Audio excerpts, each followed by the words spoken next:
얼마 전에 근데 눈물의 여왕에서 우리가 이 부분에 대해서 좀 생각해볼 겨를이 있었다? 왜냐면 극 중에서 재벌의 손녀딸 김지원 씨. 네. 김지원 씨가 이제 어떠한 심경의 변화로 남편인 김수현 씨랑 이렇게 헤어지게 되잖아. 그런데 어찌됐건 헤어지기 전에 우와 그러면 만약에 김지원 씨가 정말 아파서 죽게 된다면 저 돈이 다 저 사위한테 가는 건가? 그러면 어떻게 되는 거지? 그대로 가는 건가?까지 다 궁금했어요. 네. 그게 이제 원래 그 김지원 씨가 살아있다면 본인이 상속을 받고 그 다음에 이제 김지원 씨가 돌아가셨을 때 또 상속을 받게 되는 게 이제 남편이나 자녀일 거잖아요. 네. 근데 중간에 김지원 씨가 먼저 죽어버렸어. 그러면 어. 대습 상속이라고 해가지고 네. 그 단계를 뛰어넘어서 그분이 받을 수 있었던 걸 그 다음 사람이 받을 수 있어요. 근데 문제는 네. 얘네들 이혼했잖아. 근데 다시 또 살았잖아. 산 것만으로는 안 돼. 그 사실혼은 인정을 못 안 받나요? 돼요. 상속에서는 안 되고 법률상 혼인이어야 돼요. 예전에 어떤 판례에서 보면 사실혼이 인정되므로 뭐 이런 부분도 있지 않았었어요? 그러니까 둘이 살다가 사실혼으로 살다가 이혼을 하면서 뭐 재산 분할해줘 할 때에는 인정을 해줘요. 근데 상속은 엄격하게 법률상 아 이해했어. 그러니까 살아있는 경우에 이렇게 해서 이거는 내게 맞잖아 이렇게 되지 않는 한은 상속의 부분에선 진짜 법적인 기준만이 중요하게 네. 되는군요. 현재 많은 부부들이 또 여러 가지 이유로 사실혼으로 살고 계신 부분들도 많을 텐데 이 법적인 문제가 또 현실적인 문제가 돼요. 왜냐면 가족이 있고 자녀들이 있기 때문에 그런 문제들이 있을 수 있어서 이 부분에 대해서 저처럼 잘 모르고 계셨던 분들은 미변의 법독스 보신다면 이 부분 정확하게 하고 가셔야 돼. 만약에 이렇게 어마어마한 진짜 상속을 받을 수 있다면 미변은 어떻게 하고 싶어요?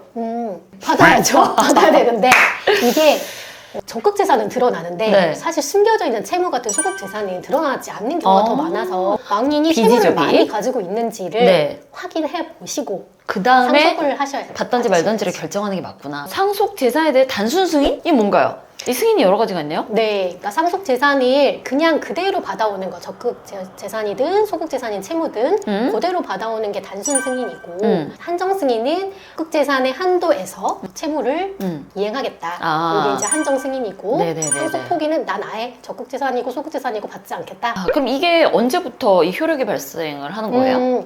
일단은 가만히 있으면 그냥 단순 승인이 되는 거고요. 한정 승인이나 상속 포기가 되려면 상속 개시를 안 날로부터 3개월 이내에 가정법원에 신고를 하셔야 돼요. 3개월이 중요하네. 알았다는 시점은 어떻게? 사망 시가 상속 개시시니까 사망하시고 나서 3개월 이내에 이 절차를 하시는 게 필요하고 예외도 있어요. 네. 그러니까 뭐 돌아가셨어도 채무가 더 많은지 바로 알기는 어려울 수도 있잖아요. 나중에 채무가 적극재산보다 더 많다라는 사실을 알게 된 날을 본인이 입증하면 특별 한정 승인이라고 해가지고 또 인정해주는 경우가 있습니다. 근데 통상은 내가 이제 모르고 있었는데 상속인이 나한테 소송이 들어오는 거야. 너네 이제 부모님이 이런 채무가 있었는데 네가 갚아라, 네가 상속 받았으니까 이제 이런 식으로 소장이 들어오면 그때 알았다고 보는 경우가 많죠. 그거를 어떻게 보면 법적에서는 좀 증거 원칙으로 하다 보니 그 부분을 네. 좀 중요하게 보는 경향도 있나 봐요. 알겠습니다. 이 최근에 한 사건 사고 프로그램을 통해서 소개된 상속 문제입니다. 저도 여기 빠져들듯이 보게 됐어요. 이 10여 년간 연애를 한 후에 결혼을 했어. 근데 시어머니가 반대를 했는데 결혼을 했습니다. 그래서 8년 정도 정말 금술이 좋았대요. 예쁘게 살고 있었는데 이 시어머니가 갖은 시집살이가 그 사이에도 계속 어떻게 됐던 거예요.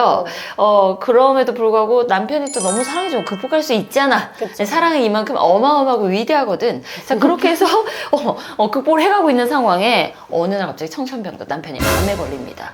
아내는 그럼에도 불구하고 그 사랑의 힘으로 아픈 남편은 정말 성심성의껏 병간호를 했어요. 그렇게 지극정성으로 남편을 돌봤지만 안타깝게도 이 암이라는 무서운 것이 남편을 데려갔습니다.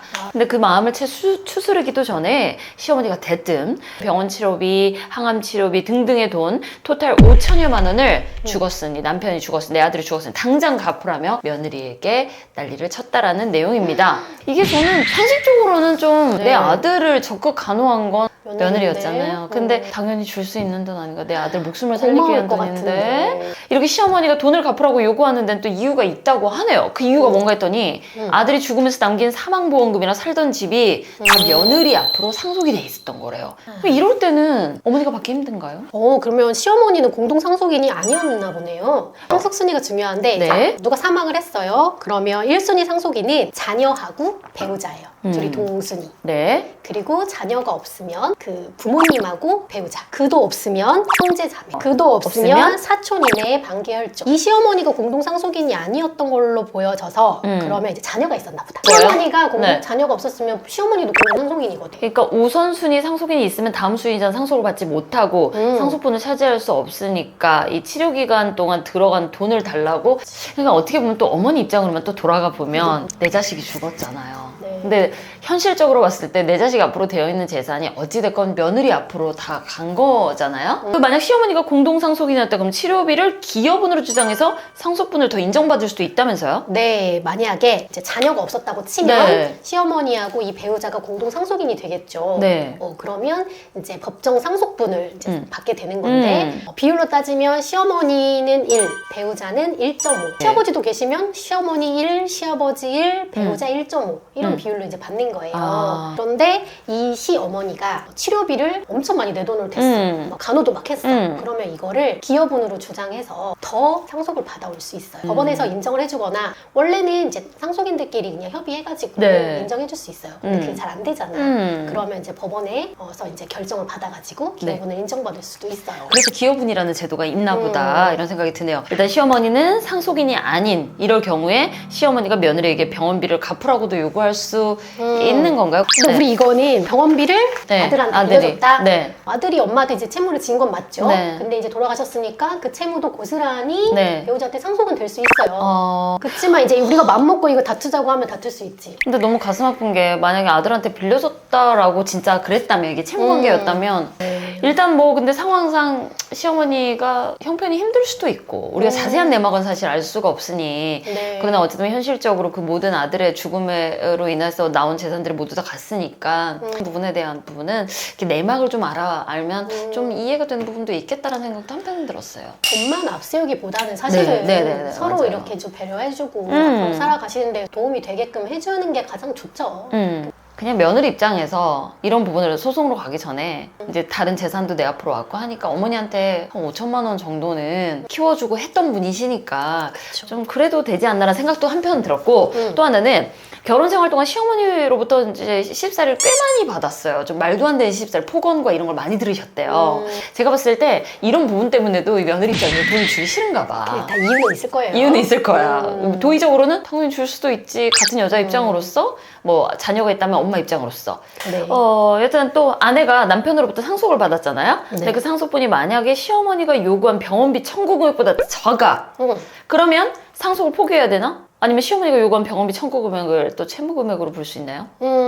이제 아까 이야기했던 것과 이제 반복되는 얘기일 수 있는데 만약에 어머니한테 이제 빌린 돈이 확실하다 그러면은 이제 채무가 맞고 그죠? 그러면 그것도 상속이 되죠. 근데 이 남편이 나한테 물려준 그 재산보다 채무가 더 많을 것 같으면 상속 포기하든가 한정 승인하든가. 그래요. 그러니까 일단 이거를 하는 자세하게 이게 상속이 됐을 경우 나한테 뭐까지 넘어오는지를 좀 정확하게 파악을 해야 될 필요가 분명히 네. 있겠네요.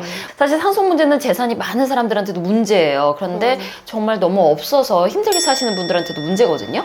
이 빚도 상속이 된다고 계속 이면주 변호사, 우리 미변이 계속 얘기하고 있어요. 이 관련해서 사건 사고도 많이 발생하는데 얼마 전에 일어난 사망 사건입니다. 부모님이 돌아가시고 난 후에 남긴 부동산이 형님 앞으로 되어 있어서 시비가 붙어서 발생한 사건 뉴스에 보도됐었어요.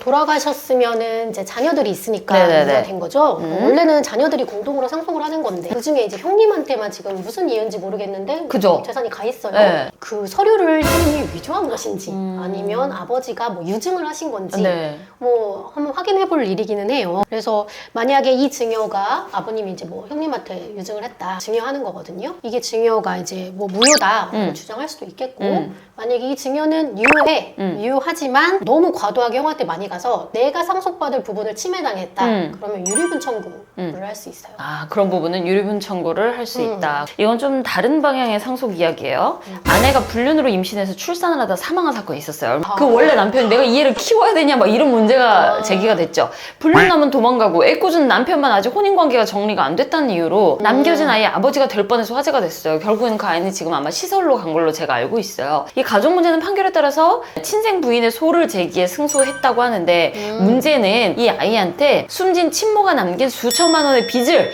고스란히 떠안게 되었다고 하는데 아니 이 얘기가 무슨 잘못이에요. 돼요. 이 잘못된 어른들 때문에 애기가 무슨 잘못이에요? 어떻게 해야 돼요? 원칙은 그거죠. 엄마가 돌아가셨다는 거 안 날로부터 3개월 이내에 상속 포기를 해야지. 얘는 신생한데 지가 뭘 알고 3개월. 어른도 하기 힘든 걸 어떻게 해요? 그렇죠. 그래서 네. 그 법이 개정이 됐어요. 네. 22년 12월 말쯤에 이제 개정이 된 것으로 기억이 나는데 이런 경우에는 아이가 성년이 된 이후에 상속 채무가 상속 재산을 초과한다는 사실을 안날로부터 3개월 이내에 한정 승인을 하면 된다. 성년이 되고 나서부터 네. 안날로부터 3개월. 무조건 3개월. 좀 이상한 이상한 제도 같아요. 네. 그러니까 이런 거는 좀 사실 유무를 따져서 법 쪽에 좀 알아서 해줘야 되는 게 아닌가. 3개월 이런 걸 두면 안 돼요. 왜냐면 애가 어떻게 알고. 그렇잖아요. 맞아요. 여기에는 진짜 아주 오래된 법 원칙이 좀 숨어 있어. 법적 안정성이라는 걸 되게 추구해요. 그래서 이런 확실하지 않은 불안정한 상태에 이게 계속 유지되는 거를 원하지 않아. 어느 순간에는 매듭을 지어야 돼.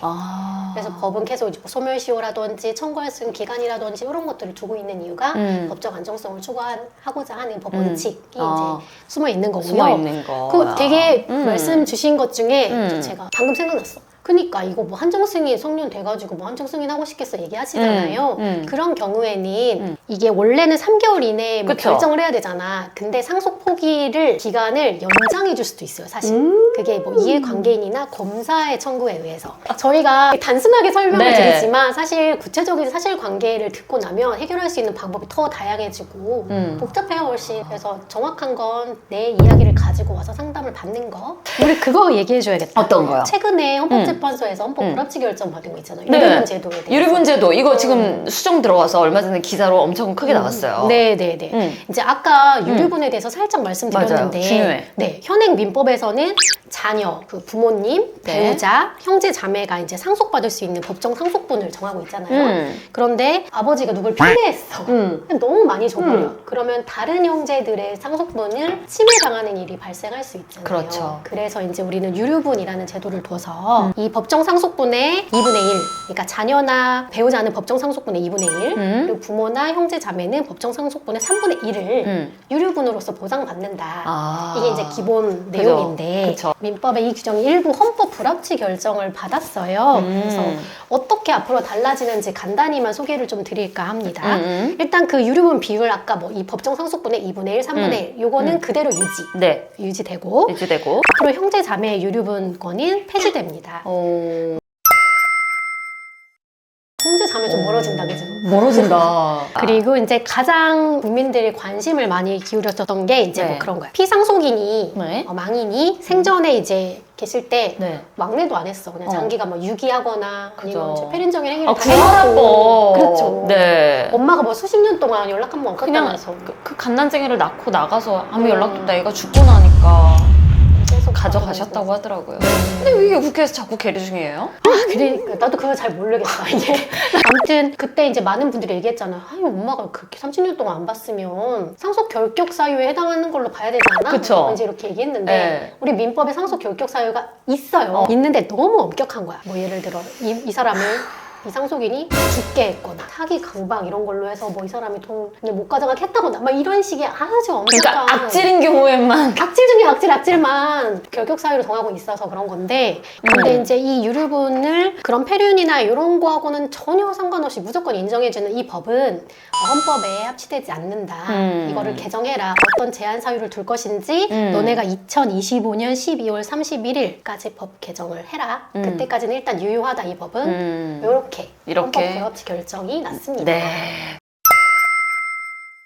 이제 이렇게 바뀐 부분에 대해서 우리가 또 생각을 좀 많이 해봐야 되는 부분도 좀 있지 않나 네. 여러 가지 생각이 듭니다. 상속 문제는 오늘 내일의 문제가 아니죠. 앞으로도 계속해서 뜨거운 감자일 거예요. 우리가 사는 동안에는 뭐든 균형을 좀 잘 이뤄가는 그 부분에 좀 우리가 잘 초점을 맞춰야 되지 않나 하는 생각이 듭니다. 자, 우리 미변이 한번 문제를 또박또박 한번 내볼까요? 네. 이거 보기가 진짜 재밌어요. 보기가 네, 항상 지금 저희는 보기는 네.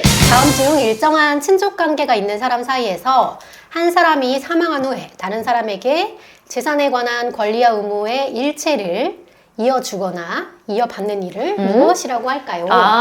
자, 1번, 구속, 2번, 상속, 3번, 신속, 4번, 지속. 네. 자, 미변의 법독스 오늘은 상속 문제 다뤄봤고요. 아까도 말씀드렸지만 지금 유류분 제도가 일부 수정이 됐고 저희가 이 부분에 대해서는 다양한 상속관 문제가 있을 수 있기 때문에 그런 사람 꼭 본인 얘기가 아니더라도 본인 얘기를 남 얘기 들은 것처럼 그렇게 물어보셔도 돼요. 그렇게 다 해드릴 테니까 걱정하지 마시고 이면주 변호사, 미변의 법독스 함께 하시면서 속 시원한 그런 마음 주름 확 펴는 적 스트레스 받을 때는 그냥 가볍고 편하게 만성동이 있습니다. 우리 변호사 이면주 네이버에 검색해도 나오죠? 네. 네, 찾으시면 어디로 올 수 있는지 아주 친절하게 안내해드리고 잠잘 시간을 빼서라도 여러분 먼저 만나는 여자 우리 미변과 함께 한번 잘 다뤄보시기 바랍니다. 자, 저희는 다음 화에서 만날게요. 감사합니다. 안녕. 안녕.